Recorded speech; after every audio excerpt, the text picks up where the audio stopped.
The Lord of the Rings, The Fellowship of the Ring, Chapter 1, A Long-Expected Party, Part 2. He stepped down and vanished. There was a blinding flash of light, and the guests all blinked. When they opened their eyes, Bilbo was nowhere to be seen. 144 flabbergasted hobbits sat back speechless. Old Otto Proudfoot removed his feet from the table and stamped. Then there was a dead silence, and suddenly, after several deep breaths, every Baggins, Boffin, Took, Brandybuck, Grubb, Chubb, Burrows, Bolger, Bracegirdle, Brockhouse, Goodbuddy, Hornblower, and Proudfoot began to talk at once. It was generally agreed that the joke was in very bad taste, and more food and drink was needed to cure the guests of shock and annoyance. "He's mad, I always said so," was probably the most popular comment. Even the Tooks, with a few exceptions, thought Bilbo's behavior was absurd. For the moment, most of them took it for granted that his disappearance was nothing more than a ridiculous prank. But old Rory Brandybuck was not so sure. Neither age nor Norma's dinner had clouded his wits, and he said to his daughter-in-law, Esmeralda, "There's something fishy in this, my dear. I believe that Mad Baggins is off again. Silly old fool. But why worry? He hasn't taken the victuals with him." He called loudly to Frodo to send the wine round again.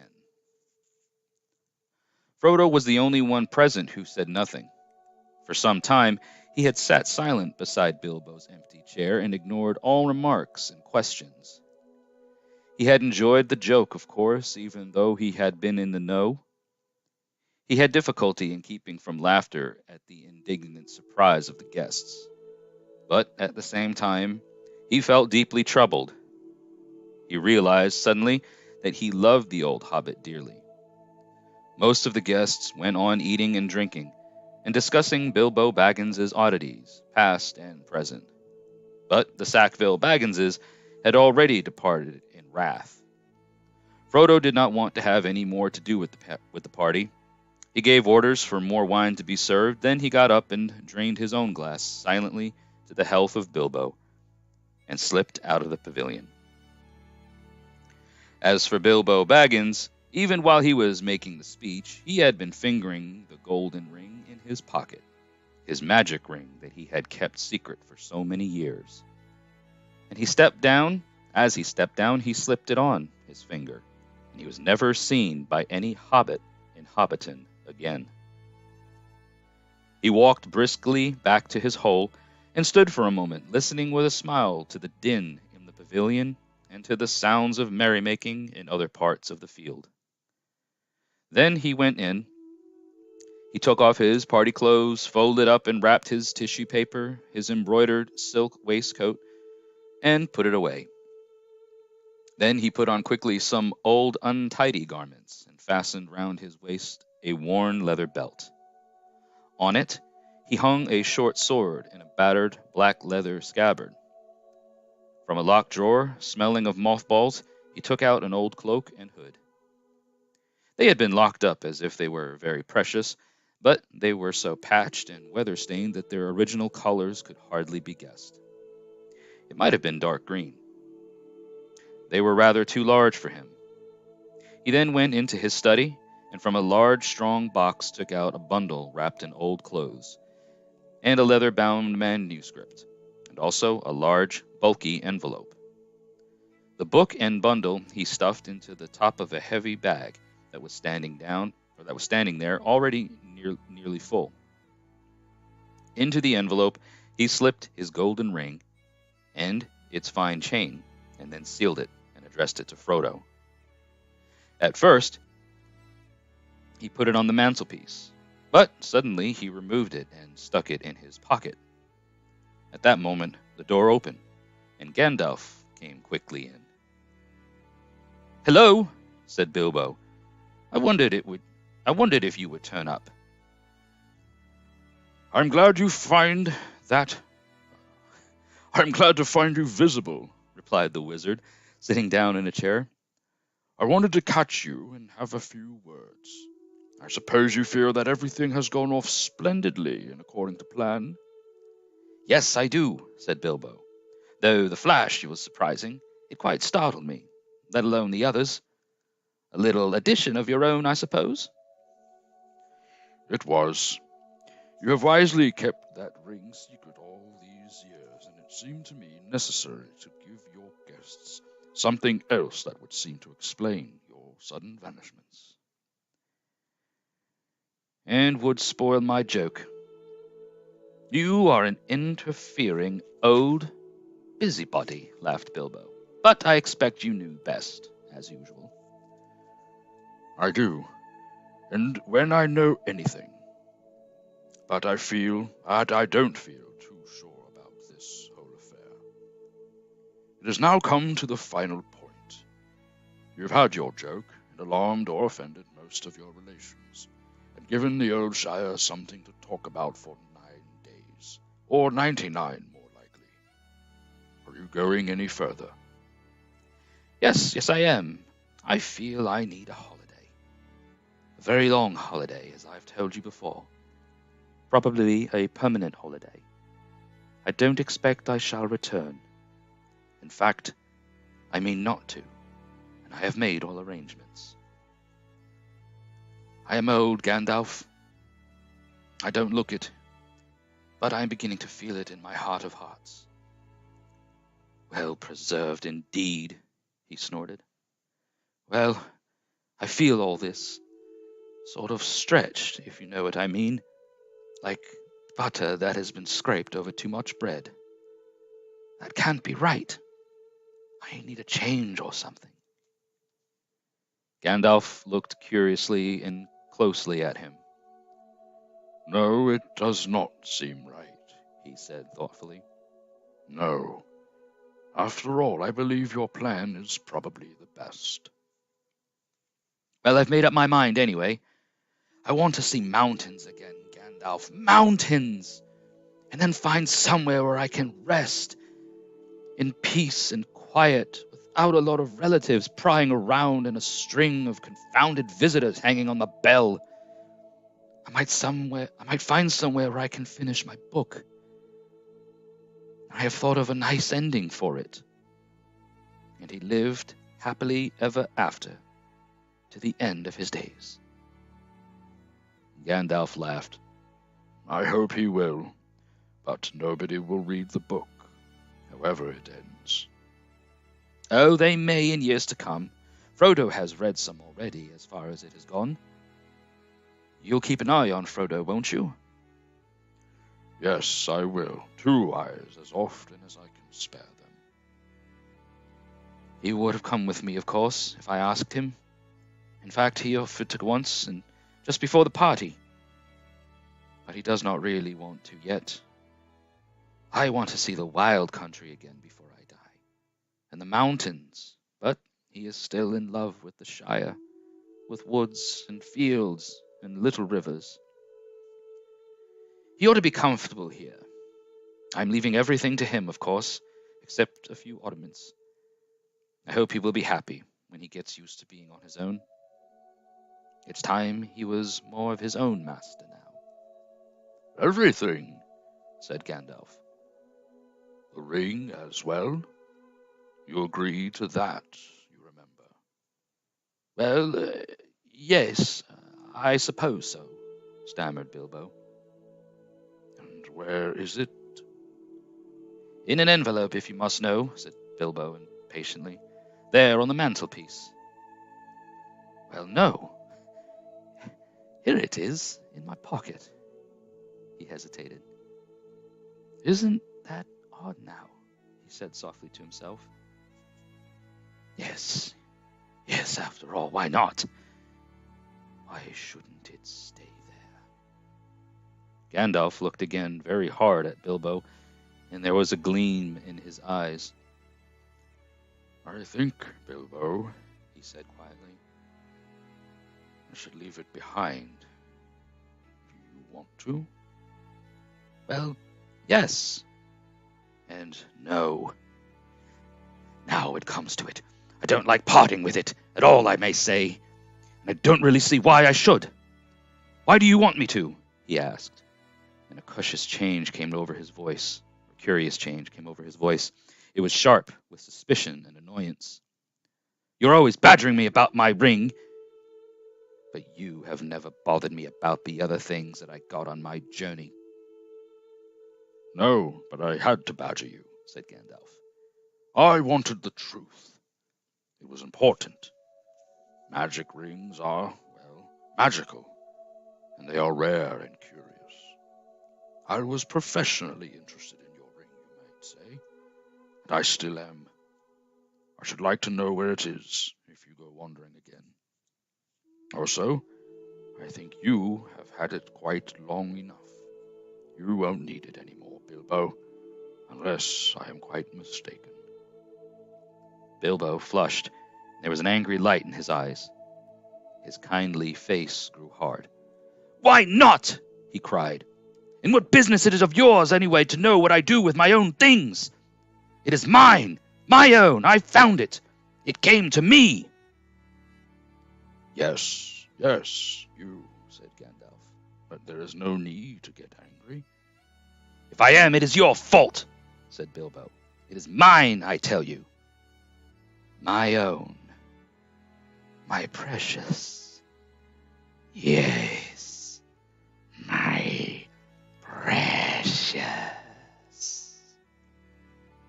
The wizard's face remained grave and attentive, and only a flicker in his deep eyes showed that he was startled, and indeed alarmed. It has been called that before, he said, but not by you. But I say it now, and why not? Even if Gollum said the same thing, it's not his now, but mine, and I shall keep it, I say. Gandalf stood up. He spoke sternly. You will be a fool if you do, Bilbo, he said. You make that clear with every word you say. It has got far too much hold on you. Let it go, and then you can go yourself and be free. I'll do as I choose and go as I please, said Bilbo obstinately. Now, my dear hobbit, said Gandalf. All your long life we have been friends, and you owe me something. Come, do as you promised. Give it up. Well, if you want my ring yourself, say so, cried Bilbo. But you won't get it. I won't give you my precious away. I tell you. His hand strayed to the hilt of his small sword. Gandalf's eyes flashed. It will be my turn to get angry soon, he said. If you say that again, I shall. Then you will see Gandalf the Grey, uncloaked. He took a step forward towards the hobbit, and he seemed to grow tall and menacing. His shadow filled the little room. Bilbo backed away to the wall, breathing hard, his hand clutching at his pocket. They stood for a while facing one another, and the air of the room tingled. Gandalf's eyes remained bent on the hobbit. Slowly his hands relaxed, and he began to tremble. I don't know what has come over you, Gandalf, he said. You have never been like this before. What is it all about? It is mine, isn't it? I found it, and Gollum would have killed me if I hadn't kept it, and I'm not a thief, whatever he said. I have never called you one, Gandalf answered, and I am not one either. I am not trying to rob you, but to help you. I wish you would trust me, as you used to. He turned away, and the shadow passed. He seemed to dwindle again to an old gray man, bent and troubled. Bilbo drew his hand over his eyes. I'm sorry, he said, but I felt so queer. And yet it would be a relief in a way not to be bothered with it anymore. It has been so growing on my mind lately. Sometimes I have felt it was like an eye looking at me.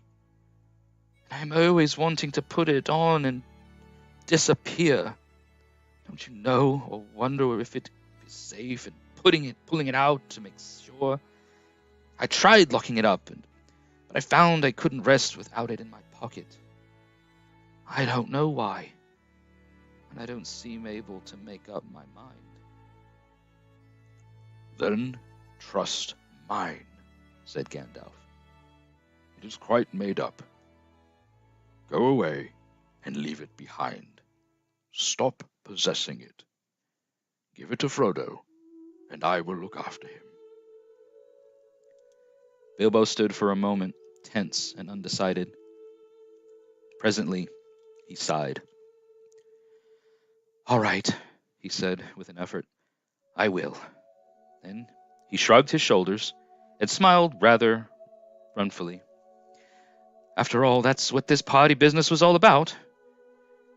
Just to give away lots of birthday presents and somehow make it easier to give it away at the same time. It hasn't made it any easier in the end, but it would be a pity to waste all my preparations. It would quite spoil the joke. Indeed it would take away the point if ever I saw in the affair, said Gandalf. Very well, said Bilbo. It goes to Frodo with all the rest. He drew a deep breath. And now I really must be starting, or somebody else will catch me. I have said goodbye, and I couldn't bear to do it all over again. He picked up his bag and moved to the door. You have still got the ring in your pocket, said the wizard. Well, so I have, cried Bilbo. And my will and all the other documents too. You had better take it and deliver it for me. That will be safest. No, don't give the ring to me, said Gandalf. Put it on the mantelpiece. It will be safe enough there till Frodo comes. I shall wait for him. Bilbo took out the envelope, but just as he was about to set it by the clock, his hand jerked back, and the packet fell on the floor. Before he could pick it up, the wizard stooped and seized it and set it in its place. A spasm of anger passed swiftly over the hobbit's face again. Suddenly it gave way to a look of relief and a laugh. Well, that's that, he said, and now I'm off. They went out into the hall. Bilbo chose his favorite stick from the stand. Then he whistled. 3 dwarves came out of different rooms where they had been busy. Is everything ready? Asked Bilbo. Everything packed and labeled? Everything, they answered. Well, let's start then. He stepped out of the front door. It was a fine night, and the black sky was dotted with stars. He looked up, sniffing the air. What fun! What fun to be off again, off on the road with dwarves. This is what I really have been longing for years. Goodbye, he said, looking back at his old home and bowing to the door. Goodbye, Gandalf. Goodbye for the present, Bilbo. Take care of yourself. You are old enough and perhaps wise enough. Take care. I don't care. Don't you worry about me. I am as happy now as I've ever been, and that is saying a great deal. But the time has come. I'm being swept off my feet at last, he added, and then in a low voice, as if to himself, he sang softly in the dark. The road goes ever on and on, down from the door where it began. Now far ahead the road has gone, and I must follow if I can, pursuing it with eager feet, until it joins some larger way, where many paths and errands meet, and whither then I cannot say. He paused, silent for a moment. Then, without another word, he turned away from the lights and voices in the fields, and tense and followed by his 3 companions went around into his garden and trotted down the long sloping path. He jumped over a low place in the hedge at the bottom and took to the meadows, passing into the night like a rustle of wind in the grass. Gandalf remained for a while, staring after him into the darkness. Goodbye, my dear Bilbo, until our next meeting, He said softly, and went back indoors. Frodo came in soon afterwards and found him sitting in the dark, deep in thought. "Has he gone?" he asked. Yes, answered Gandalf. he has gone at last. I hoped until this evening that it was only a joke, said Frodo. But I knew in my heart that he really meant to go. He always used to joke about serious things. I wish I had come back sooner just to see him off. I think really he prefers slipping off quietly in the end, said Gandalf. Don't be too troubled. He'll be all right now. He left a packet for you. There it is. Frodo took the envelope from the mantelpiece and glanced at it, but did not open it. You'll find his will and all other documents in there, I think, said the wizard. You are the master of Bag End now. And also, I fancy, you'll find a golden ring. The ring! exclaimed Frodo. Has he left me that? I wonder why. Still, it may be useful. It may, and it may not, said Gandalf. I should not make use of it if I were you, but keep it secret and keep it safe. Now I am going to bed. As master of Bag End, Frodo felt it his painful duty to say goodbye to the guests. Rumors of strange events had by now spread all over the field, but Frodo would only say, No doubt everything will be cleared up in the morning. About midnight, carriages came from the important folk. One by one, they rolled away, filled with full but unsatisfied hobbits. Gardeners came by arrangement and removed in wheelbarrows those that had inadvertently remained behind. Night slowly passed. The sun rose. The hobbits rose rather later. Morning went on. People came and began, by orders, to clear away the pavilions and tables and the chairs and the spoons and the knives and bottles and plates and the lanterns and the flowering shrubs and boxes and the crumbs and cracker paper and the forgotten bags and gloves and handkerchiefs and the uneaten food, a very small item.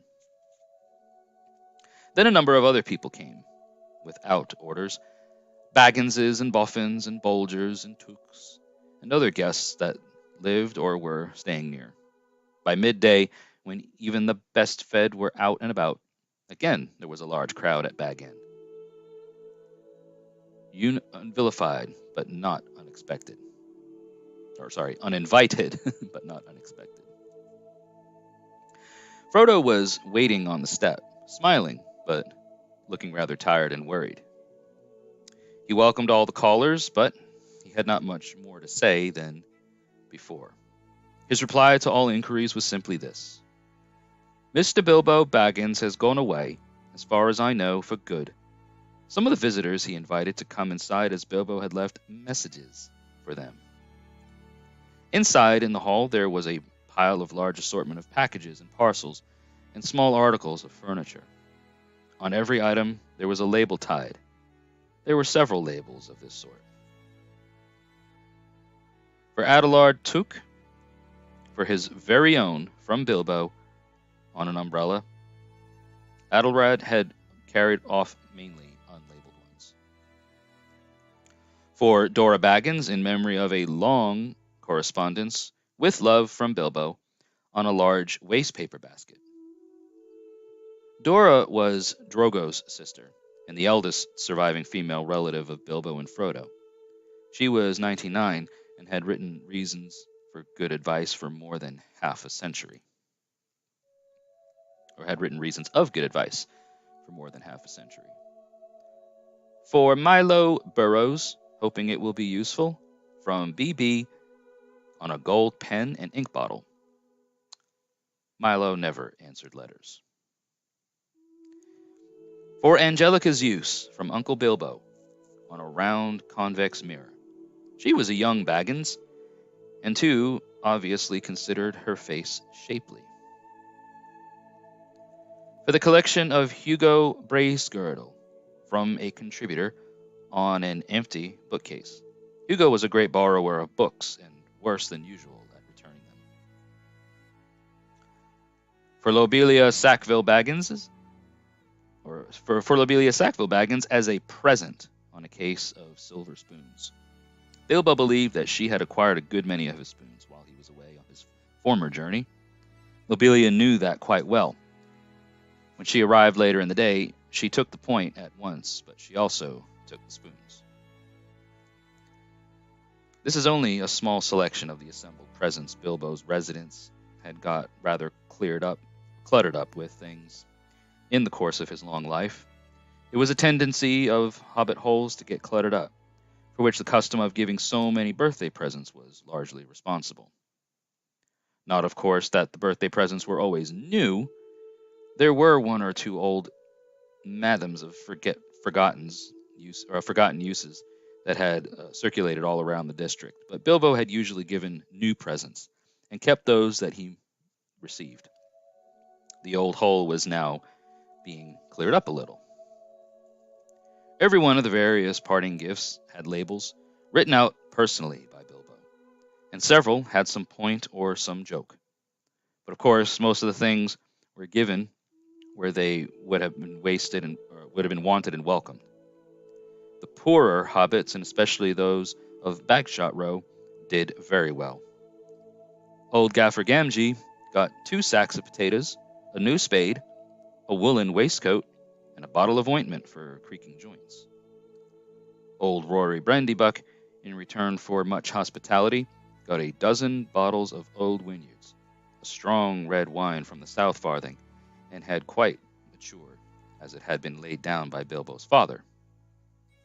Rory quite forgave Bilbo and voted him a capital fellow after the first bottle. There was plenty of everything left for Frodo, and of course all the chief treasures, as well as the books, pictures, and more than enough furniture were left in his possession. There was, however, no sight nor mention of money or jewelry. Not a penny piece or a glass bead was given away. Frodo had a very trying time that afternoon. A false rumor that the whole household was being distributed free spread like wildfire, and before long the place was packed with people who had no business there, but could not be kept out. Labels got torn off and mixed, and quarrels broke out. Some people tried to do swaps and deals in the halls, and others tried to make off with minor items not addressed to them, or with anything that seemed unwanted or unwatched. The road to the gate was blocked with barrows and handcarts. In the middle of the commotion, the Sackville Bagginses arrived. Frodo had retired for a while and left his friend Merry Brandybuck to keep an eye on things. When Otho loudly demanded to see Frodo, Merry bowed politely. "He's indisposed," he said. "He's resting." "Hiding, you mean?" said Lobelia. "Anyway, we want to see him, and we want to see him. We want to see him, and we mean to see him. Just go and tell him so." Merry left them a long while in the hall, and they had time to discuss their parting gifts of spoons. It did not improve their tempers. Eventually, they were shown into the study. Frodo was sitting at a table with a lot of papers in front of him. He looked indisposed to see Sackville Bagginses at any rate, and he stood up, fidgeting with something in his pocket, but he spoke quite politely. The Sackville Bagginses were rather offensive. They began offering him bad bargain prices, as between friends, for various valuables and unlabeled things. When Frodo replied that only the things specifically directed by Bilbo were being given away, they said the whole affair was very fishy. "Only one thing is clear to me," said Otho, "and that is that you are doing exceedingly well out of it. I insist on seeing the will." Otho would have been Bilbo's heir but for the adoption of Frodo. He read the will carefully and snorted. It was unfortunately very clear and correct, according to the legal customs of hobbits, which demand, among other things, 7 signatures of witnesses in red ink. Foiled again, He said to his wife. and after waiting 60 years. Spoons? Fiddlesticks! He snapped his fingers under Frodo's nose and stumped off, but Lobelia was not so easily got rid of. A little later, Frodo came out of the study to see how things were going and found her still about the place, investigating nooks and corners and tapping the floors. He escorted her firmly off the premises after he had relieved her of several small but rather valuable articles that had somehow fallen inside her umbrella. Her face looked as if she was in the throes of thinking out a really crushing parting remark, but all she found to say, turning round on the step, was, "You'll live to regret it, young fellow. Why didn't you go too? You don't belong here. You know, Baggins. You're a brandy-buck." "Did you hear that, Mary? That was an insult, if you like," said Frodo as he shut the door on her. "It was a compliment," said Mary Brandybuck, "and so, of course, not true." Then they went round the hole and evicted 3 young hobbits, 2 boffins and a bolger, who were knocking holes in the walls of one of the cellars. Frodo had found a tussle. Frodo also had a tussle with young Sancho Proudfoot, old Odo Proudfoot's grandson, who had begun an excavation in the larger pantry, where he thought there was an echo. The legend of Bilbo's gold excited both curiosity and hope, for legendary gold, mysteriously obtained if not positively ill-gotten, is, as everyone knows, anyone's for the finding, unless the search is interrupted. When he had overcome Sancho and pushed him out, Frodo collapsed on a chair in the hall. "It's time to close the shop, Mary," he said. "Lock the door and don't open it to anyone today, not even if they bring a battering ram." Then he went to revive himself with a belated cup of tea. He had hardly sat down when there came a soft knock on the front door. Lobelia again, most likely, he thought. She must have thought of something really nasty and have come back again to say it. It can wait. He went on with his tea. The knock was repeated, much louder, but he took no notice. Suddenly, the wizard's head appeared at the window. "If you don't let me in, Frodo, I shall blow your door right down your hole and out through the hill," he said. "Oh, my dear Gandalf, half a minute," cried Frodo, running out of the room to the door. Come in, come in. I thought it was Lobelia."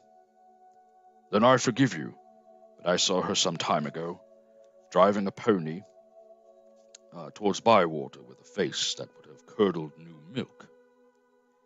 She had already nearly curdled me. Honestly, I nearly tried on Bilbo's ring. I longed to disappear. "Don't do that," said Gandalf, sitting down. "Do be careful of that ring, Frodo.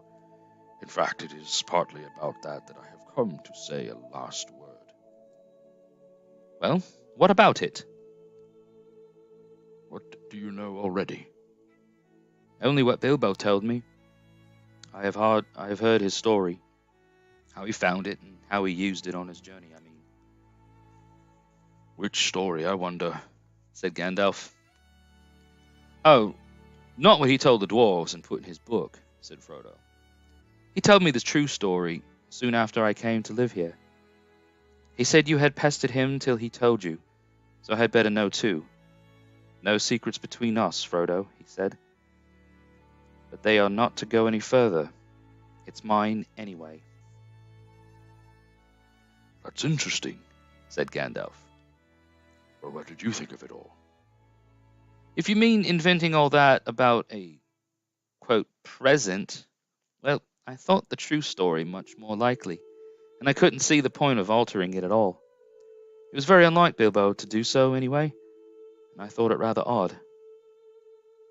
"So did I.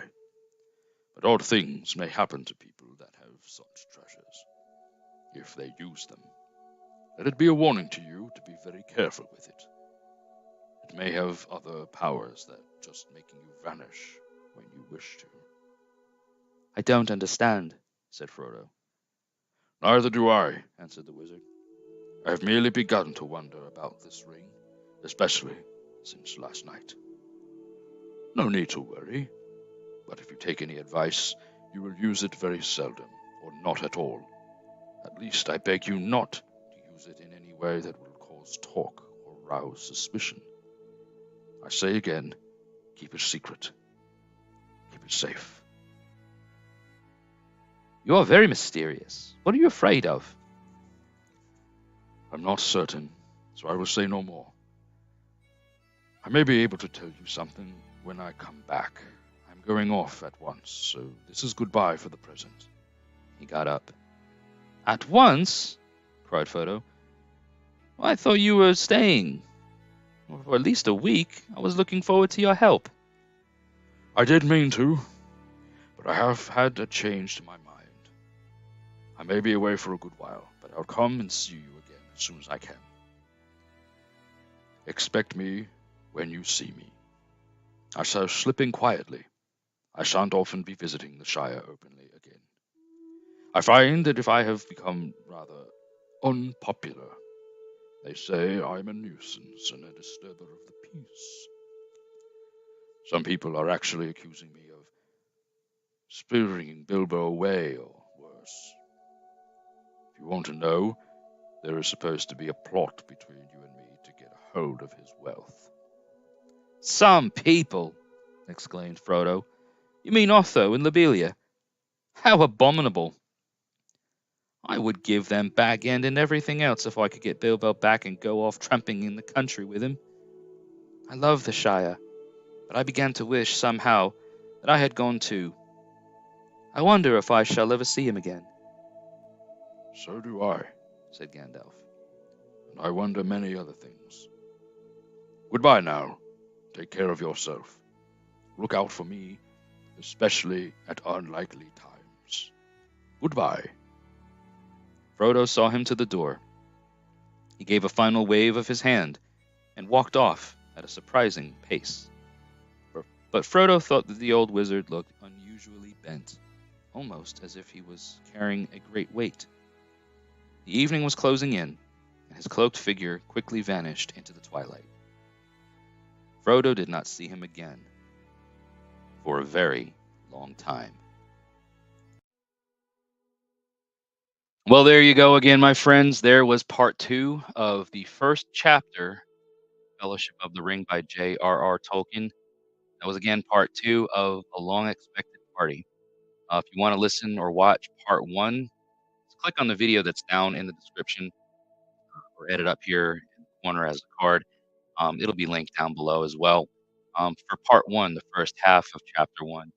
I hope you guys are enjoying this when and as I'm able to do them. It's fun for me to kind of get back into that storyteller mindset and relive some of these moments of my past. You know, Lord of the Rings was one of my favorite books to read as a youngster. I read it to my sister growing up.